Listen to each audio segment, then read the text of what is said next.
বিশ্বের অন্যতম শিল্প ও পর্যটন নির্ভর দেশ ইতালি বিশ্বের দক্ষ শ্রমিকদের জন্য একটি সুখবর দিচ্ছে। দেশটির প্রধানমন্ত্রী জর্জিয়া মেলোনির সরকার ঘোষণা করেছে, শ্রমবাজারে ঘাটতি পূরণের লক্ষ্যে আগামী 3 বছরে 5 লাখেরও বেশি বিদেশি শ্রমিক নিয়োগ দেওয়ার সিদ্ধান্ত নেওয়া হয়েছে। এই কর্মী নিয়োগ হবে স্পন্সর ভিসার মাধ্যমে। আগামী 3 বছরে 5 লাখেরও বেশি বিদেশি শ্রমিক নিয়োগের পরিকল্পনা রয়েছে এই সরকারের। আবেদন প্রক্রিয়া শুরু হলেও আবাসন সনদের জটিলতায় অনেকেই আবেদন করতে পারছেন না, বিশেষ করে বাংলাদেশি আবেদনকারীরা।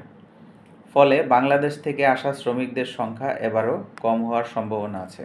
ইতালির প্রধানমন্ত্রী মিস্টার জর্জিয়া সরকার জানিয়েছে, এবার আবেদন প্রক্রিয়া আরও কঠিন করা হয়েছে, যাতে কেবলমাত্র দক্ষ কর্মী এবং নিবন্ধিত মালিকরাই আবেদন করতে পারেন।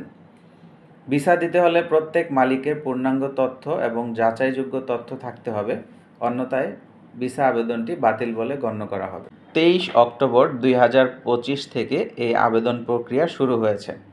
এই আবেদনে বিশ্বের নন ইউরোপিয়ান 38টি দেশ থেকে কর্মী নেবে ইতালি সরকার। বাংলাদেশ থেকেও আবেদন করা যাবে।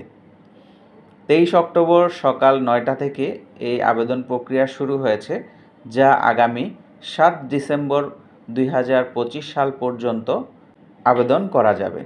অন্যান্য বছরের চেয়ে এবারও এই আবেদন প্রক্রিয়ায় জটিল আইন প্রণয়ন করায় দক্ষ ব্যক্তি এবং সঠিক মালিক ছাড়া আবেদন করা অনেকটাই কঠিন হয়ে পড়েছে। তবে দালাল চক্রের খপ্পর থেকে সতর্ক থাকার আহ্বান জানিয়েছেন প্রবাসী বাংলাদেশিরা।